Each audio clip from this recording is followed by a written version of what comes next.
Hello दोस्तों, अस्सलाम वालेकुम। आज हम बनाने जा रहे हैं पठान का लच्छा पराठा, बहुत ही मज़ेदार। तो अगर आपको हमारी वीडियो अच्छी लगे तो उसे लाइक करें और सब्सक्राइब करें और बेल आइकन का बटन ज़रूर दबा दें। लच्छा पराठा बनाने के लिए आपको सबसे पहले वाइट आटा चाहिए होगा। वाइट आटा बहुत सारे ब्रांड्स का मिल जाता है और लोकली भी मिल जाता है मार्केट से। आप मार्केट में वाइट आटा कहकर ले सकते हैं। अगर आपने 400 ग्राम वाइट आटा लिया है तो 100 ग्राम आपने उसमें मैदा ऐड करना है। ये रेशो आप याद रखिएगा कि 4 हिस्से जो है वाइट आटा और 1 हिस्सा मैदा। मैदा क्यों? 2 टेबल स्पून के लगभग हमने आइसिंग शुगर ऐड कर दी। आप घर की पिसी हुई चीनी भी ले सकते हैं और टेस्ट के हिसाब से आप थोड़ा सा नमक भी ऐड कर दीजिएगा, बस। और कुछ भी आपको ऐड नहीं करना। अब हम आपसे बात कर रहे थे कि हमने इसमें मैदा क्यों ऐड किया। आपने अक्सर पठान के लच्छा पराठा खाए होंगे, तो जब वो गर्मा गर्म आते हैं तो बड़े अच्छे लगते हैं, खस्ता। लेकिन जब थोड़ी देर वो रहते हैं तो क्या होता है, वो रबड़ हो जाते हैं और खाने में भी बहुत ही ज़्यादा दिक्कत पेश आती है। तो उस दिक्कत को ख़त्म करने के लिए हमने इसमें सॉफ्टनेस लाने के लिए थोड़ा सा मैदा ऐड किया। अगर आप मैदा ऐड ना करना चाहें, आप ना करें, तो फिर बिल्कुल वो उसी तरह से हार्ड पठान के लच्छा पराठा आपके बन के तैयार हो जाएंगे। लेकिन ये हमारी रेसिपी जो है वो बहुत ही ज़्यादा परफेक्ट है और इतने मज़ेदार बनने वाले हैं कि बस हम तो जो है इसे बना के फ्रीज़र में रखते हैं और जैसे ही ये ख़त्म होने लगते हैं हम फिर से बना लेते हैं कई ज़्यादा लच्छा पराठा। बस करना क्या है, आपने फ्रीज़ किया है, निकाला, आपने फ्राई किया और बच्चों को लंच में दे दिया, ब्रेकफास्ट में दे दिया, शाम की चाय के साथ ले सकते हैं। खाने में तो इतने मज़ेदार हैं कि जब आप बनाएंगे तो आपको पता चलेगा कि ये कितने अच्छे हैं लच्छा पराठा।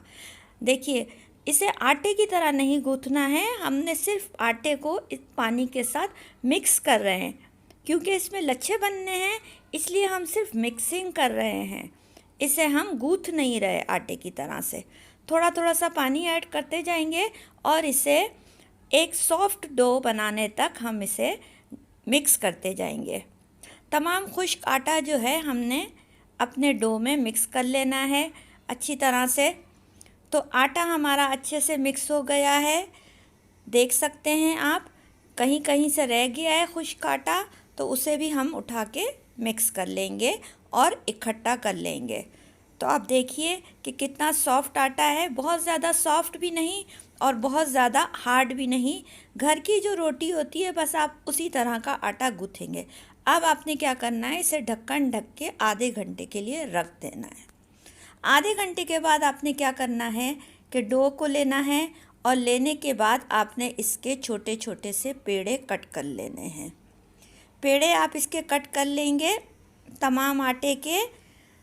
इसको थोड़ा सा मिक्स करेंगे हम हाथों से, आराम आराम से। इसलिए हर स्टेप आपको बता रहे हैं ताकि आप भी जब बनाएं तो आपसे इसमें कोई भी गलती ना हो और आपके जो पराठे हैं वो बिल्कुल परफेक्ट बने, जैसे कि हमारे पराठे परफेक्ट बनते हैं। तो हमने पेड़े बना लिए हैं, इसके छोटे छोटे से पेड़े काट लिए हैं। अब हमने क्या करना है, थोड़ा सा खुश्क मैदा हमने डस्ट किया और इसमें हमने इस तरह से इसके बॉल्स बनाने हैं। देख रहे हैं आप किस तरह से हाथों से हम इसे बॉल्स को बना रहे हैं। बिल्कुल इसी तरह आपने भी करना है, हाथों पे रख के इस तरह से अंगूठे की मदद से गोल गोल हाथ पे इसे घुमाना है। थोड़ा सा आप गौर से देखिएगा तो आपको ये स्टेप्स अच्छे से समझ में आ जाएंगे। देखिए कैसे घुमा रहे हैं हम हथेली पे रख के और दूसरे हाथ के अंगूठे से इसे गोल कर दिया हमने। तो इस तरह से आपने सारे पेड़े बना के तैयार कर लेने हैं। तो पेड़े आपके बन गए हैं, आटा आपने ठहरा लिया था। अब अगला स्टेप्स आता है, हमने इसे रोल कैसे करना है। तो हमने एक पेड़ा उठा लिया, मैदा हमने डस्ट किया हुआ है पहले से ही। अब हमने इसे बेलना है। तो हमने थोड़ा सा मैदा और डाल के इसे हम बेलेंगे, हल्के हाथ से बेलेंगे, बहुत ज़्यादा ज़ोर लगाने की ज़रूरत नहीं है क्योंकि ऑलरेडी हमारा जो आटा है वो सॉफ्ट हुआ है। तो हमने तकरीबन 18 इंच के लगभग आपने ये रोटी बेलनी है। रोटी आपने बेल ली। अब आपने क्या करना है कि इसके ऊपर थोड़ा सा घी लगाना है।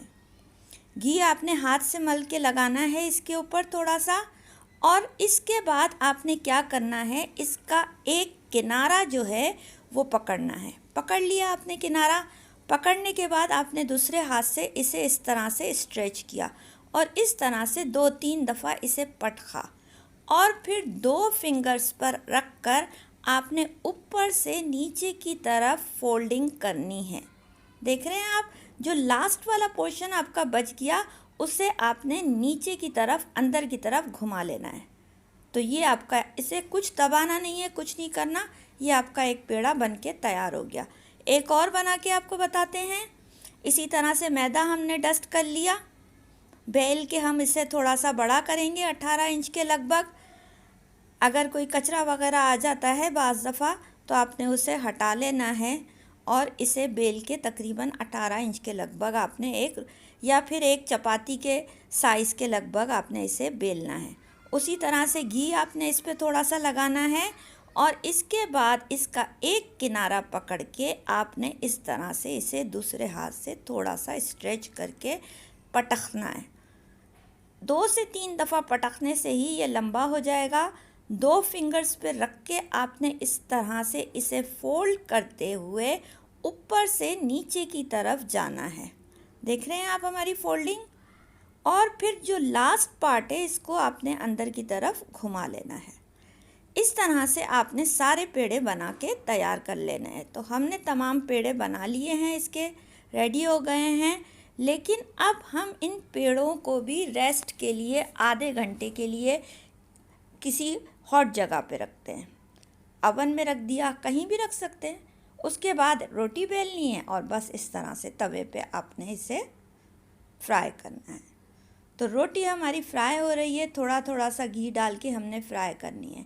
अब यहाँ पे एक और बात देखने वाली है कि अगर आपका तवा बहुत ज़्यादा गर्म है तो देख रहे हैं इस तरह से कैसे ब्लैक ब्लैक स्पॉट इस पर बन रहे हैं। ये आपको सिर्फ हमने आपको बताने के लिए गरम तवे पे डाल के बताया कि जब गरम तवे पे आप रोटी बनाएंगे तो वो क्या कंडीशन होगी और जब नॉर्मल तवा आप रखेंगे तो उसकी क्या कंडीशन होगी। तो बहुत ज़्यादा ये गरम था हमारा तवा। उसके बाद इसके ऊपर निशानात लग गए। साइडों पे देखिएगा इसके ऊपर और ज़्यादा निशानात लग गए और ये देखें बैक साइड से भी ये थोड़ी सी जलने लगी। तो इस तरह से बने हुए पराठे किसी को भी पसंद नहीं आते। तो पकाते वक्त भी आपने बहुत ज़्यादा ख्याल रखना है, गलतियां नहीं करनी। वीडियो को एक बार नहीं, 2 बार नहीं, 3 बार देखिएगा, लेकिन आपने गलती नहीं करनी है। इस तरह से जो गलतियां हम आपको बता रहे हैं, जो पराठा बनने में हो जाती हैं, ये आपने रिपीट नहीं करनी। लेकिन इसमें उसी तरह से आए हैं जिस तरह से हमने आपको बताए थे। ये देखिए इसी तरह से लेयर्स बनेंगी। लेकिन क्या हुआ है कि ये थोड़ा सा डार्क हो गया है। तो अब हम इस पराठे को निकाल लेंगे प्लेट में और इसके बाद हम आपको एक और पराठा बनाकर बताते हैं कि मीडियम फ्लेम पर आपने किस तरह से पराठा बनाना है। जब भी आप कोई पराठा बनाएं, चाहे आलू का पराठा बनाएं, कोई भी पराठा बनाएं, तो आपने उसे मीडियम फ्लेम पर ही बनाना है। तो हमने दूसरा पराठा भी बना लिया है और इसे हमने, एक और बात सुन लीजिए, जब हम तवे पर डालते हैं पराठा और हम बेलते हैं तो हमने खुश्क मैदे का इस्तेमाल नहीं करना है। थोड़ा सा घी लगा के हमें बेलना है। अगर आपने खुश्क आटा लगा के बेला तो आपका रिज़ल्ट इस तरह से परफेक्ट नहीं आएगा। तो आपने थोड़ा थोड़ा सा घी लगाना है और बस इसे बेल लेना है और इसे तवे पर डाल देना है। अब देखिए, अब हमारा तवा स्लो था तो कितना अच्छे से इसके ऊपर कलर आ रहा है। इसी तरह से हम घुमाते घुमाते हुए अपने पराठे को फ्राई करेंगे। पराठा अच्छे से आपने फ्राई करना है। पठान को भी आपने देखा होगा, वो अच्छा खासा घी डाल के उस पर पराठा फ्राई करता है अपने तवे पर। तो हम तो इतना घी नहीं यूज़ कर रहे, लेकिन थोड़ा थोड़ा सा घी, चूँकि ये पराठा है और हेल्दी तो ज़ाहिर है कि नहीं है, जंक फूड है ये तो हम इसको हेल्दी तो कभी भी नहीं कह सकते। तो आपने लेकिन टेस्ट को, जिनको टेस्ट की आदत है कि उन्हें टेस्टी खाना खाना है, तो फिर तो वो ये नहीं देखते कि ये हेल्दी है या ये जंक है, बस उन्हें तो एक टेस्ट चाहिए। तो फिर ये टेस्टी पराठा बनाने के लिए आपने घी डाल डाल के इसी तरह से लेयर वाला पराठा आपने बनाना है।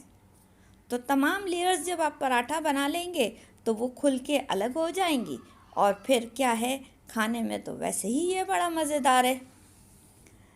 तो देखा आपने, हमने आपको दोनों तरीक़ों से पराठा बनाना बताया। अब आप भी ये पराठा बनाइए और बताइए कि आपको ये हमारा पराठा कैसा लगा, ये तरकीब हमारी आपको कैसी लगी।